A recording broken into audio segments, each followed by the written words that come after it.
Ini adalah laporan keuangan untuk lembaga non-profit dengan pendekatan ISAK 35. Jadi ini memang diperuntukkan untuk lembaga non-profit ya. Jadi cara mengisinya, pertama kita harus ke menu info. Di sini ada, kita harus isi informasi umumnya ya. Di sini ada nama entitasnya apa, terus alamatnya, kemudian ada ketuanya siapa, bendahara siapa.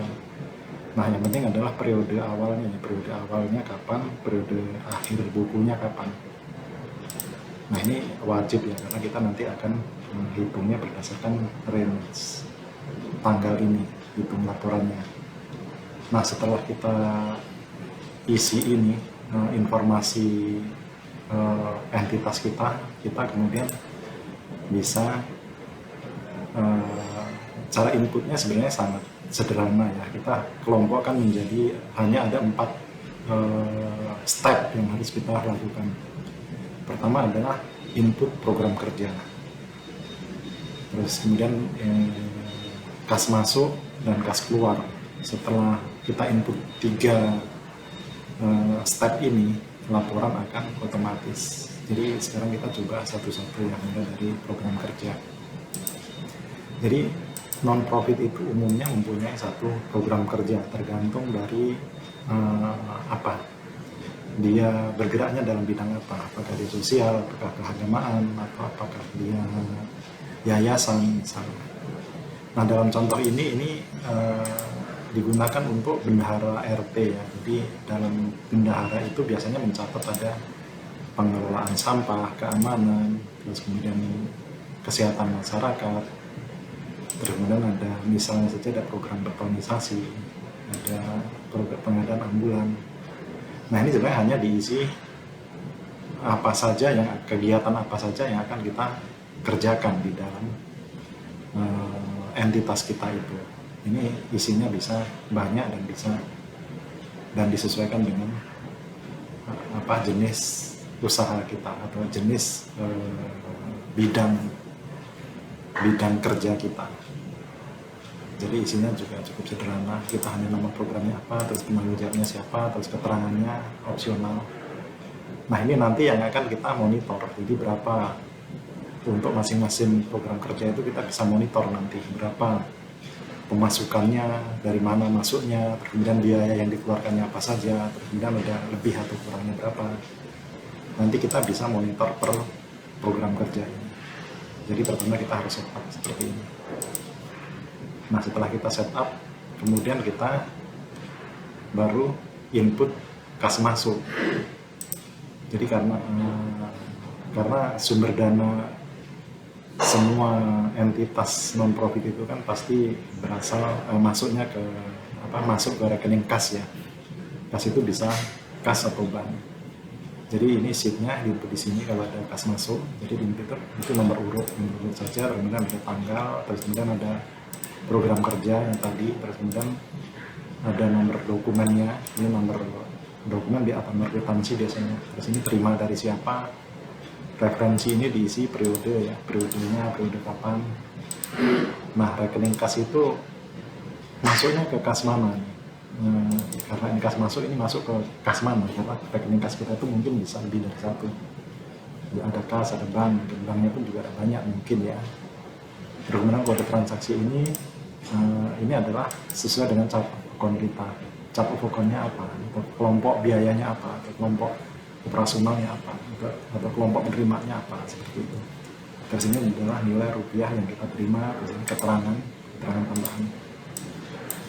Jadi setiap kali ada pemasukan kita harus masukkan di sini ke bawah, seperti ini contohnya.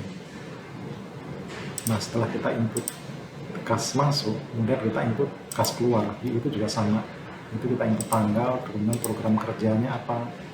Maksudnya ini untuk keperluan apa nih program kerjanya. Kemudian terus nomor dokumen itu, nomor vouchernya. Terus ini juga sama seperti tadi, dibayarkan kepada siapa. Nah, referensi ini bisa dikosongkan ya, karena ini biasanya berisi periode ini ya, periode iuran biasanya. Kemudian rekening kas ini juga sama seperti tadi. Jadi itu dikeluarkan dari rekening kas mana.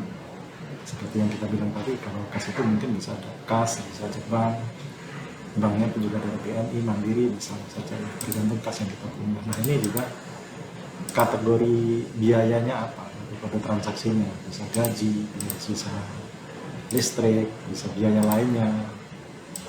Nah di sini adalah nominal rupiahnya yang kita keluarkan, dan kemudian ini adalah keterangannya jika diperlukan. Jadi nanti setiap kali ada pengeluaran kita harus masukkan di sini ke bawah. Ini hanya contoh saja. Nah kalau sudah kita isi sebenarnya sudah selesai. Kita hanya isi kas masuk dan kas keluar saja. Karena program kerja kan mungkin hanya setahun sekali yang isinya. Yang wajib diisi hanya kas masuk dan kas keluar saja. Nah setelah kita ada kas masuk dan kas keluar, kita bisa lihat laporan. Jadi laporannya itu sama seperti laporan keuangan biasa ya.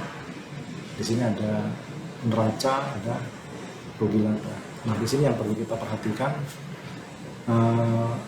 kita harus refresh data dulu setiap kali kita mau melihat laporan. Tujuannya adalah untuk mengupdate data.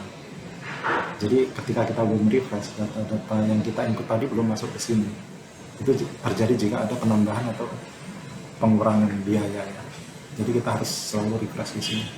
Nah di sini ada laporan keuangan, di sini ada neraca, ada kas, kemudian ada inventaris kita, ada hutang, dan ini juga ada biaya-biaya. Nah kita juga bisa bedakan per program kerja tadi ya.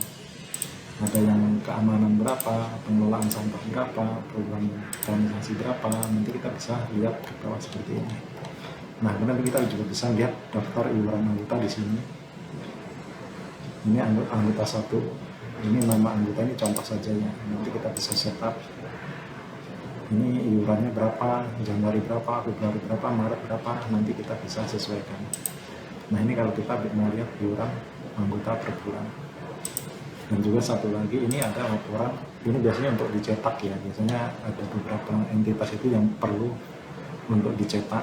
Jadi ini isinya sama, sebenarnya sama seperti yang di awal tadi. Hanya ini formatnya lebih untuk keperluan printing, jadi mungkin lebih disesuaikan dengan ukuran kertasnya. Jadi di sini ada neraca, ada aset neto, bentuknya seperti ini, kemudian ada cash flow seperti ini. Ini juga kita perlu refresh juga kalau misalnya ada update data.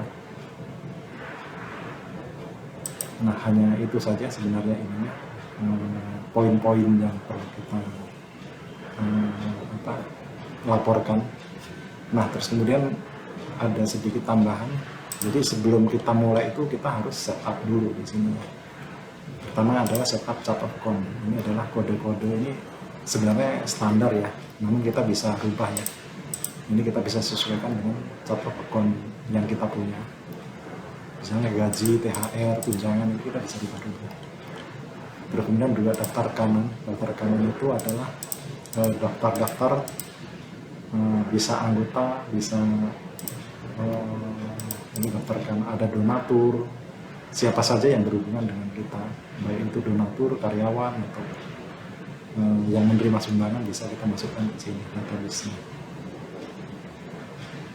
Ini program kerja yang tadi. Dan saya rasa hanya itu saja, cukup sederhana.